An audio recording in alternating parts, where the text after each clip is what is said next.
महाराज महाराज, हमने पूरा कक्ष छान मारा, पर राजकुमारी फिर से गायब हो गई है। क्या? तुम क्या कह रहे हो सैनिक? तुम लोगों ने ठीक से निगरानी नहीं किया क्या? माफ कीजिएगा महाराज, हमने कोई चूक नहीं की, पर जैसे ही आधी रात हुई, कमरे के भीतर से हल्की सी हवा की आवाज आई और फिर राजकुमारी अदृश्य हो गई। हे भगवान, मेरी बेटी, मेरी वसुधा, उसे क्या हो गया है? हर रात उसे कौन ले जाता है? कहाँ जाती है वो? क्या किसी ने उस पर कोई जादू किया है? मुझे कुछ समझ नहीं आ रहा है।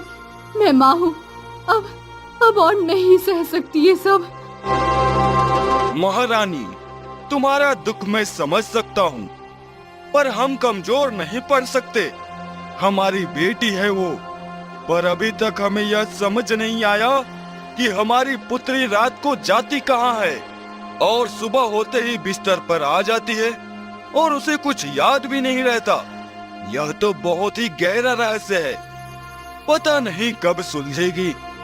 महाराज, ये कोई सामान्य बात नहीं है।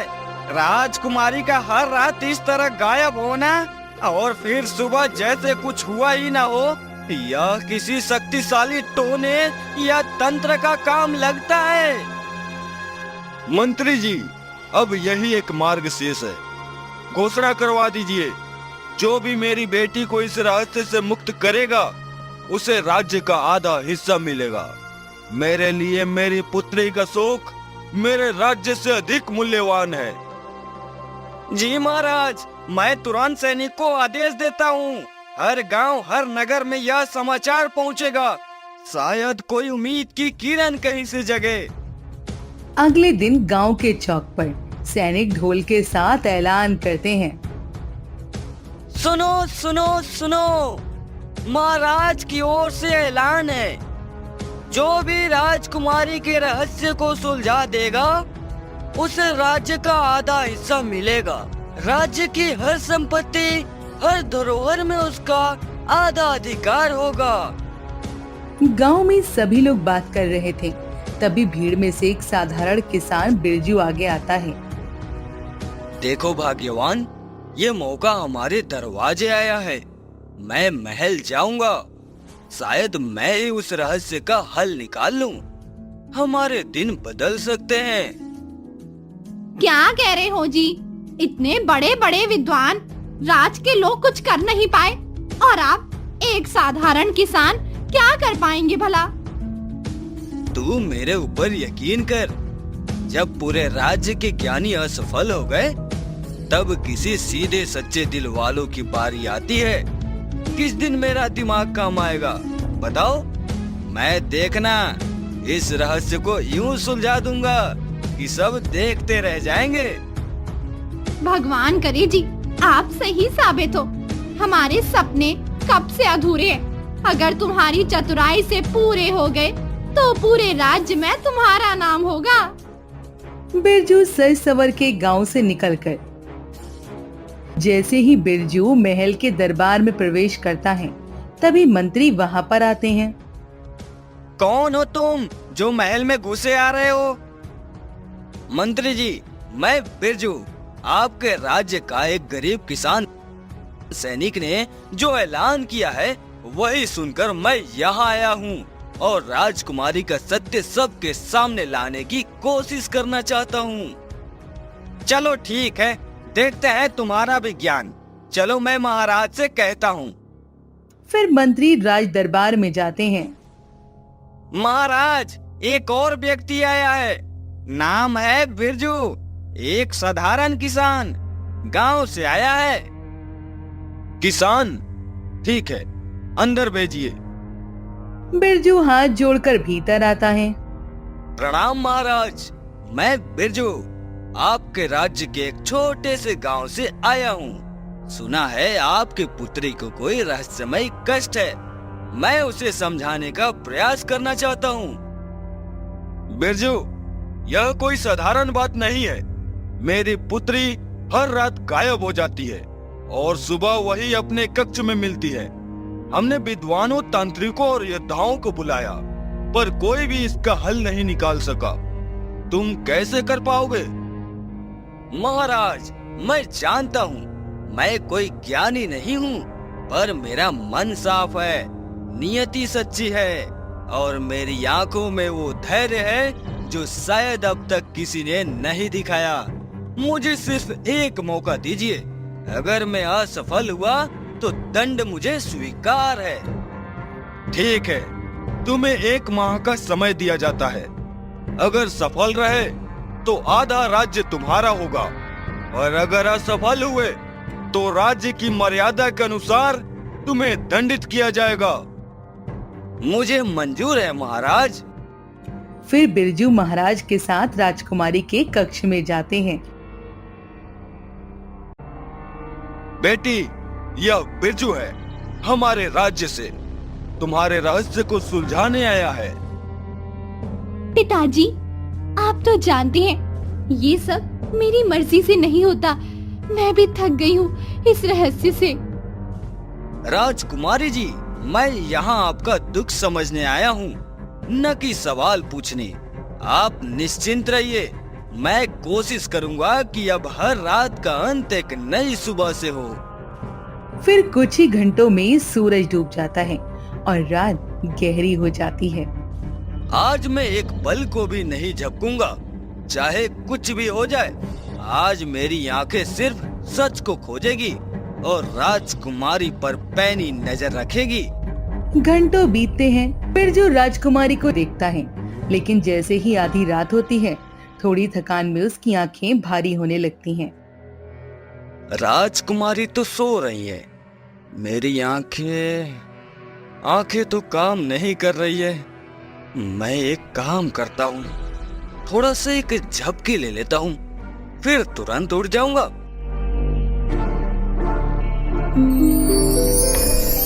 और जब आँख खुलती है, हे राम, राजकुमारी कहाँ गई? मैंने एक पल के लिए झपकी ली और सब कुछ खो दिया। हे भगवान, मुझे क्या हो गया था? थोड़ा सा अपना नींद बर्दाश्त नहीं कर सकता था क्या? और फिर कुछ घंटों के बाद सुबह होते ही राजकुमारी अपने बिस्तर पर होती है। राजकुमारी, आप वापस कब आई? क्या मतलब? मैं तो यही थी, रात को सोई थी और अब जगी हूँ। मुझे कुछ याद नहीं। जो तुम किस बारे में बात कर रही हो? बिरजू, तो कुछ पता चला? राजकुमारी रात को कहाँ गई थी? महाराज, कृपया मुझे क्षमा करें। मैंने पूरी रात आंखें खोलकर बिताया, पर थकान की वजह से एक पल को आंखें लग गई और उसी समय राजकुमारी गायब हो गई। मैं जानता हूँ यह मेरी बड़ी चूक थी, पर मैं हार नहीं मानूंगा। बिरजू, तुम्हारा पहला दिन असफल रहा। क्या तुम्हें अब भी लगता है कि तुम इस रहस्य को सुलझा पाओगे? हाँ महाराज, आज रात मैं खुद से एक वादा करता हूँ, मैं एक पल को भी पल के नहीं झपकाऊंगा, चाहे कुछ भी हो जाए। इस बार मैं राजकुमारी की कड़ी निगरानी करूंगा। तो ठीक है, तुम्हें एक और अवसर मिलता है, लेकिन याद रखो समय सीमित है और राज्य की प्रतिष्ठा दांव पर लगी है। राजा चले जाते हैं। दिन भर के इंतजार के बाद जब रात होती है, आज कुछ भी हो जाए, मैं एक सेकंड के लिए भी आंखें नहीं झपकूंगा। ये मेरी परीक्षा है और मैं हार नहीं मानूंगा। रात गहराती है, महल शांत है। बिरजू पूरी एकाग्रता से राजकुमारी के कक्ष पर नजर गड़ाए हुए बैठा था। तभी कुछ बर्तन गिरने की तेज आवाज आती है। यह क्या था? कोई बिल्ली होगी शायद। वो हल्का सा पीछे मुड़ता है, लेकिन उसी पल नहीं, ये क्या? राजकुमारी फिर से गायब। हे भगवान, शायद यह रहस्य मेरे अकेले का बस का नहीं। अब मुझे अपने तांत्रिक मित्र की मदद लेनी ही होगी। सुबह होते ही दरबार में बिरजू उपस्थित होता है और राजा और मंत्री वहीं थे। बिरजू, क्या इस बार कुछ जानकारी मिली? महाराज, इस बार महल में बर्तन गिरने की आवाज आई और जैसे ही मैं पलटा, राजकुमारी गायब हो गई। मुझे लगता है कि कोई भ्रम या तंत्र इस पूरे रहस्य को ढक रहा है। तो अब क्या करोगे बिरजू? महाराज, आज मैं जंगल की ओर जा रहा हूँ। मेरा एक तांत्रिक मित्र है, सिद्धि और दृष्टि में पारंगत। शायद वह इस रहस्य में मेरी सहायता कर सके। तुम भाग तो नहीं रहे हो बिरजू? तुम डर गए सजा से क्या? नहीं मंत्री जी, मैं इस धरती का पुत्र हूँ और अगर मुझे इसकी रक्षा के लिए प्राण भी देने पड़े तो भी मैं पीछे नहीं हटूंगा। मैं आज शाम तक लौट आऊंगा उत्तर लेकर। तो जाओ, तुम्हारे पास अभी समय है। बिरजू झुककर प्रणाम करता है और जंगल की ओर बढ़ता है। रास्ता कठिन था।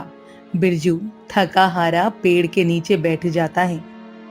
चल भाई बिरजू, अगर तुम्हें जान प्यारी है तो राजकुमारी का रहस्य सुलझा ले, वरना तो तेरी सामत पक्की है।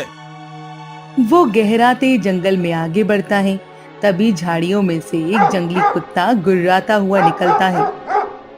हे भगवान, ये तो बड़ा ही खतरनाक लग रहा है। ये तो मुझे काट ही लेगा। अरे बचाओ, कोई है? इस कुत्ते से तो मुझे बचा लो। भाग बिरजू भाग, अगर जान प्यारी है तो। वो तेजी से भागता है और एक पेड़ पर चढ़ जाता है। कुत्ता नीचे भौंकता रहता है। अब मैं क्या करूं? ये नीचे से हट ही नहीं रहा। कितनी देर तक लटकूं इस पेड़ पर? घंटों बीतते हैं। तभी एक जानी पहचानी आवाज आती है। अरे बिरजू, तू इस हालत में पेड़ पर क्यों चढ़ा हुआ है भाई? क्या बताऊं यार, नीचे ये कुत्ता खड़ा है, मुझे काटने को दौड़ा था। जान बचाने के लिए पेड़ पर चढ़ना पड़ा। अरे मोती, ये मेरा मित्र है रे, शांत हो जा। ये वो है जिसने मेरी जान बचाई थी। कुत्ता चुप हो जाता है। अब उतारा बिरजू, तू तो बाल बाल बच गए यार। इस मोती को मेरी इजाजत के बिना जंगल में कोई पसंद नहीं है। भाई सच में, तू नहीं होता तो आज मेरा काम तमाम था।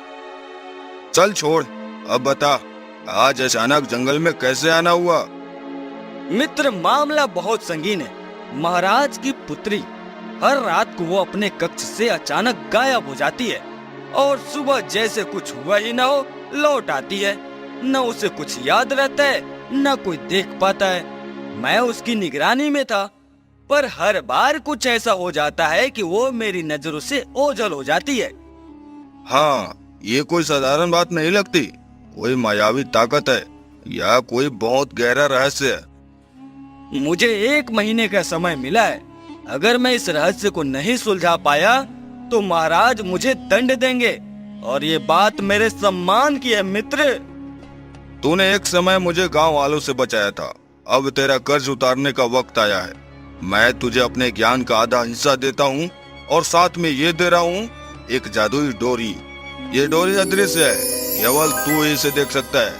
जब राजकुमारी रात को सोने जाए तो ये डोरी उसके शरीर में हल्के से बांध देना और इसका दूसरा सिरा अपने पास रखना। वो जहाँ भी जाएगी तू उसके साथ साथ जा सकेगा। अरे वाह, ये तो कमाल की चीज है।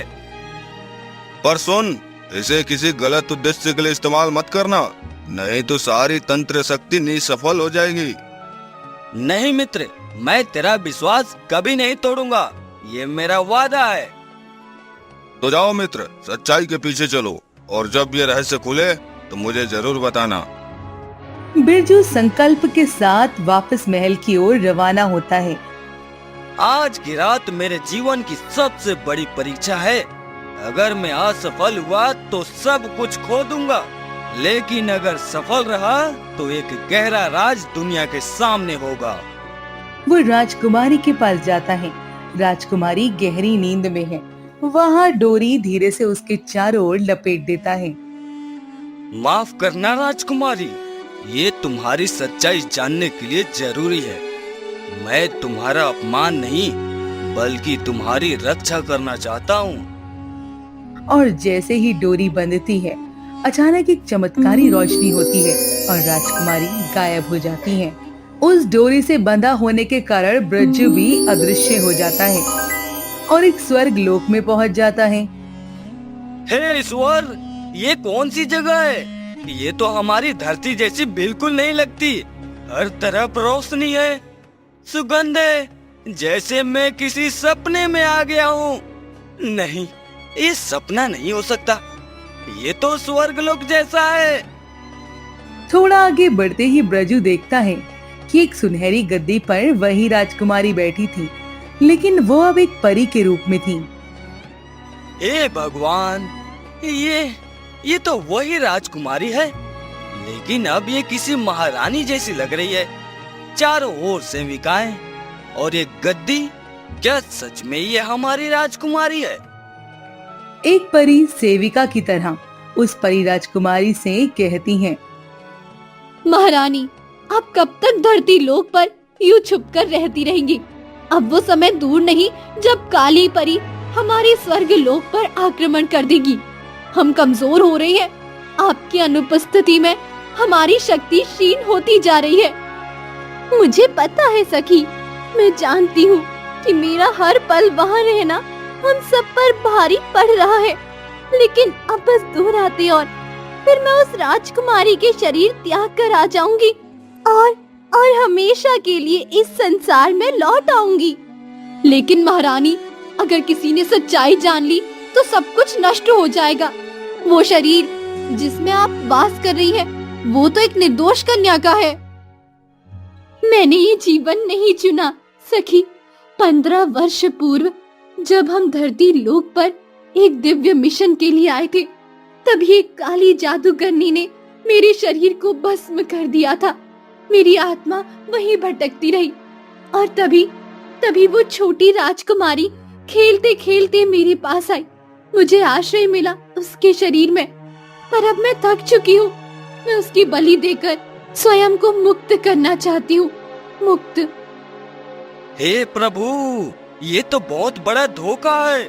राजकुमारी, वो तो केवल एक साधन बन गई है और मैं अब ये सब जानकर चुप नहीं रह सकता। मुझे ये सब महाराज को बताना होगा, नहीं तो सब खत्म हो जाएगा। महारानी, लौटने से पहले अमर कुंड में स्नान कर लीजिए, वही आपकी शक्ति को पूर्ण बनाएगा। हाँ, अमर कुंड, वही मेरी अंतिम तैयारी है। उसके बाद ही मैं शरीर का त्याग कर पाऊंगी। ये क्या? मेरे शरीर में अजीब सी जकड़न है, जैसे किसी ने मुझे बांध रखा था। हे भगवान, कहीं इसे सच्चाई का आभास ना हो गया हो। अगर ये सब जान गई तो मेरी जान भी खतरे में है और उसकी आत्मा भी। प्रभु, किसी भी तरह राजकुमारी और मेरी रक्षा करना। महारानी, अब समय कम है। आप अमर कुंड में स्नान कर चुकी है। सूर्य उदय होने से पहले आपको महल लौटना होगा। समय आ गया है, अब निर्णय अंतिम होगा। आज रात के बाद मैं फिर कभी इस शरीर में नहीं लौटूंगी। तब तक तुम इस राज्य का ध्यान रखना। काली परी पर कड़ी निगरानी भी रखना। दोनों बिरजू और परी राजकुमारी महल लौट आते हैं। अब और देर नहीं, मुझे तुरंत महाराज से मिलना है। ये रहस्य अगर अभी नहीं बताया गया तो बहुत कुछ बिगड़ सकता है। बिरजू तेजी से महल की ओर दौड़ता है, महल के गलियारों को पार करता है और राज दरबार की ओर बढ़ता है। तभी मंत्री सामने आ जाता है और रास्ता रोकता है। ठहरो बिरजू, अभी राज दरबार में महाराज किसी अति महत्वपूर्ण निर्णय पर विचार कर रहे हैं। किसी को भीतर जाने की अनुमति नहीं है। मंत्री जी, यह मामला उस निर्णय से भी अधिक महत्वपूर्ण है। मैं जो लेकर आया हूँ वह पूरे राज्य की नियति बदल सकता है। बिरजू, धैर्य रखो, नियमों को तोड़ना ठीक नहीं। थोड़ी देर रुको, मैं खुद महाराज से कह दूंगा। मुझे क्षमा करें मंत्री जी, पर इस बार इंतजार की कोई गुंजाइश नहीं है। यह सिर्फ मेरी खोज नहीं, बल्कि एक आत्मा की मुक्ति, एक जादुई रहस्य और एक पिता की चिंता से जुड़ी बात है। बिरजू, तुम किस आत्मा की बात कर रहे हो? उस परी की जो राजकुमारी के शरीर में समाई थी और जिसके कारण सब कुछ बदल गया। अब और देर नहीं। महाराज क्षमा कीजिए, मुझे बिना आज्ञा के अंदर आने की धृष्टता करनी पड़ी, लेकिन बात ही कुछ ऐसी है। अगर अभी ना बताया तो बहुत देर हो जाएगी। बहुत बड़ा संकट आ चुका है। बिरजू, तुम्हारी हालत क्यों ऐसी हो रही है? बोलो क्या हुआ? राजकुमारी कहाँ है? कल रात मुझे पता चला, जब मैं राजकुमारी के कक्ष में गया था तो तुम और राजकुमारी दोनों गायब थे। बताओ तुम दोनों कहाँ गए थे? महाराज, मैं उसी बारे में आपसे कहने आया हूँ। मैं जो कहने जा रहा हूँ वह शायद आपके लिए कल्पना से भी परे हो, लेकिन हर शब्द सत्य है। तो कुछ पता चला? राजकुमारी रात को कहाँ गई थी? राजकुमारी के शरीर में एक परी की आत्मा वास कर रही है। जी हाँ, एक स्वर्ग लोक की शक्तिशाली परी जो वर्षों पहले एक काली जादूगरनी से लड़ते हुए अपना शरीर खो बैठी थी। और उसी वक्त राजकुमारी 5 साल की थी तो राजकुमारी के शरीर में वास करने लगी है और हर रात वो अपनी परी लोक जाती है। बिरजू, यह तुम क्या नाप शनाप बोल रहे हो? तुम जानते हो ये कैसे गंभीर आरोप है? राजकुमारी हमारी बेटी है। महाराज, मैं झूठ नहीं बोल रहा। मैंने अपनी आंखों से वह लोक देखा है, स्वर्ग लोक जैसा स्थान जहाँ राजकुमारी अब एक परी के रूप में राजगद्दी पर बैठी थी। वहाँ मैंने उसकी बातें सुनी। वह कह रही थी कि अब बस 2 दिन शेष है, फिर वह राजकुमारी के शरीर से बाहर निकलकर अपने लोक लौट जाएगी और राजकुमारी की बलि दे दी जाएगी। बलि? यह कैसे हो सकता है? राजकुमारी की आत्मा कहाँ है फिर? राजकुमारी की आत्मा अभी भी जीवित है, लेकिन दबाई गई है उसी शरीर में। किसी को कुछ समझ नहीं आ रहा है, क्योंकि वह परी दिन में उसके शरीर से बाहर चली जाती है और रात होते ही राजकुमारी के शरीर में आकर और राजकुमारी को लेकर अपने लोक चली जाती है। हे ईश्वर, मेरी बेटी, इसके साथ इतना बुरा क्यों हो रहा है? मैंने किसी का क्या बिगाड़ा था जो मेरी बेटी के साथ ये सब हो रहा है? मेरी बेटी की रक्षा करो प्रभु। क्या कोई उपाय है बिरजू, जिससे कि मैं अपनी बेटी को उस आत्मा से मुक्ति दिला सकूं? महाराज, हाँ, अगर हम उस परी की आत्मा को शांति से उसके लोक वापस भेज दें तो राजकुमारी को बचाया जा सकता है। लेकिन ये कैसे संभव है? वो कोई साधारण आत्मा नहीं, वो तो दिव्य लोक की है। और अगर हम बलपूर्वक कुछ करेंगे तो शायद वह राजकुमारी को क्षति पहुंचा दे। इसलिए मुझे अपने मित्र तांत्रिक से सहायता लेनी होगी। उस आत्मा की प्रकृति को केवल वही ऐसा यंत्र बना सकता है जिससे आत्मा को शरीर से अलग किया जाए बिना किसी हानि के।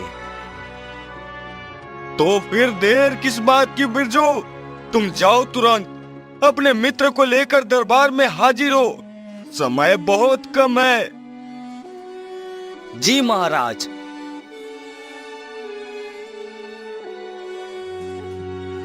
बिरजू अपने पुराने मित्र तांत्रिक की कुटिया तक पहुंचता है और वहां वही डरावना कुत्ता फिर से उस पर भौंकता हुआ दौड़ता है। रुक जा, शांत हो जा, मैं तुम्हारे मालिक का मित्र हूँ। कुत्ता कुछ पल में शांत हो जाता है, फिर दरवाजे के पास बैठ जाता है। बिरजू कुटिया के भीतर प्रवेश करता है। वहाँ तांत्रिक ध्यान मग्न अवस्था में था। तो आ ही गया, मुझे पता था तू फिर लौटेगा। मैं खाली हाथ नहीं आया मित्र। देख, ये रही वो जादुई रस्सी। इसका काम पूरा हो चुका है और सच्चाई सामने है। राजकुमारी के शरीर में एक परी की आत्मा है। तो वो राजकुमारी वर्षों से किसी आत्मा का वास था उसमें, और अब उसे मुक्ति दिलानी है, और इसमें सिर्फ तुम ही मेरा सहायता कर सकते हो। तुम्हारी तंत्र विद्या ही उसे अलग कर सकती है।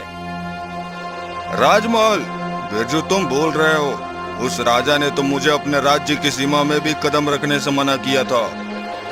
जानता हूँ, पर अब बात किसी झगड़े या अपमान की नहीं, अब बात है एक मासूम आत्मा की मुक्ति की और एक पिता की संतान को वापस पाने की।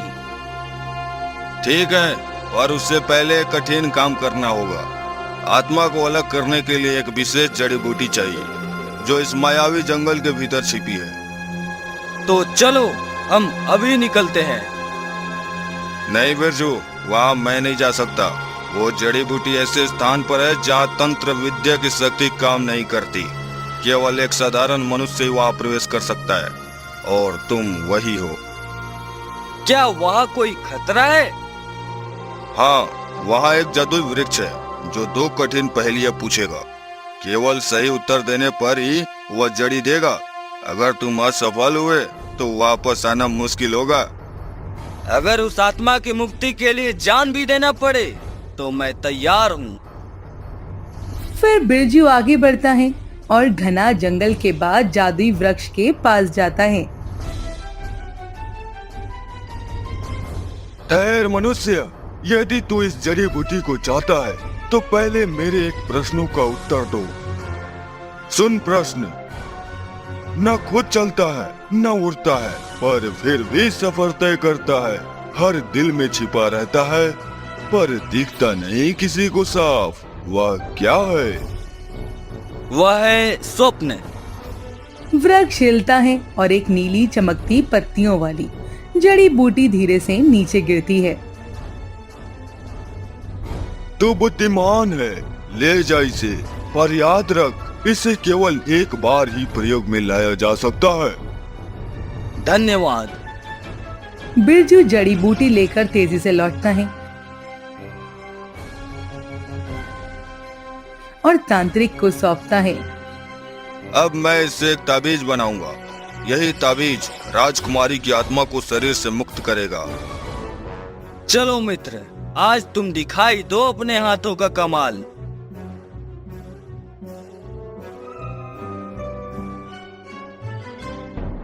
जैसे ही बिरजू के साथ तांत्रिक प्रवेश करता है, राजा उन्हें देखता है और क्रोध से खड़े हो जाते हैं। बिरजू, ये क्या कर रहे हो तुम? इस तांत्रिक को मेरे महल में लाने की तुम्हारी हिम्मत कैसे हुई? क्या भूल गए, मैंने इसे राज्य की सीमाओं से बाहर कर दिया था। महाराज, कृपया क्षमा करें, पर यह वही व्यक्ति है जो राजकुमारी को बचा सकता है। इसने एक ताबीज तैयार किया है जिसकी शक्ति से परी की आत्मा को अलग किया जा सकता है। तुम सच कह रहे हो तांत्रिक? क्या तुम्हारे पास कोई उपाय है? जी महाराज, यह ताबीज मेरी तंत्र विद्या से अभिमंत्रित है। जब इसे राजकुमारी की गले में पहनाया जाएगा तो उसमें बसी परी की आत्मा स्वतः मुक्त हो जाएगी और अपने लोक में चली जाएगी। ठीक है, यदि तुम सच में ऐसा कर सको तो मैं तुम्हें क्षमा कर दूंगा, पर यदि यह सफल रहे तो परिणाम तुम्हें मालूम है।